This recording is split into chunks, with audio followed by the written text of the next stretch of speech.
नहीं यहाँ पर इनके जो हमारे यहाँ पे ये ताजिर हज़रात के ये चौधरी अशरफ साहब हैं, बड़े जिम्मेदार बंदे हैं और उन्होंने बता दिया इंशाल्लाह वो जो कमिटमेंट करेंगे वो पूरा करेंगे। ठीक है, ये देखिए वो बिल्कुल नीचे ही है। अब ये लेवल में ये देखें, ये ठीक है। होगा उसको नोटिस देंगे, ये खत्म करें, एक दिन का टाइम 2 दिन का। वो आपने बस ये करना है कि संडे तक उनको आपने नहीं साहब लेवल करा दें। ये सब चीजें एक हम मंडे ट्यूसडे रिविजिट करेंगे बस ये फिर उस दिन चालान करेंगे जिसका नहीं है। वो इनके ऊपर मैंने परसों FIR भी दी है। ठीक है, लेकिन इनको आपने बता देना कि ये इसके बाद बिल्कुल अपनी शटर से बाहर नहीं आएंगे। आपके इस पूरी मार्केट में सबसे ट्रबल वाला ये है। इसको थोड़े लगा, ठीक है ना, आओ कर रहे हैं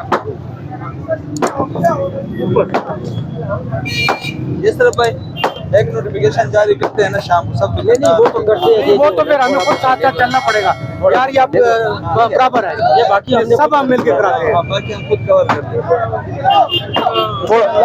आपके जो दुकानदार है ना मालिक भाई, ऐसा ये हमें खुद को समझाते हैं, ये नहीं समझे। परसों मैंने FIR दी है। ये बंदा है इसका भी FIR हुई थी, ये सामने वाला, इसने कमिटेड है कि जैसे कहेंगे मैं बिल्कुल मैं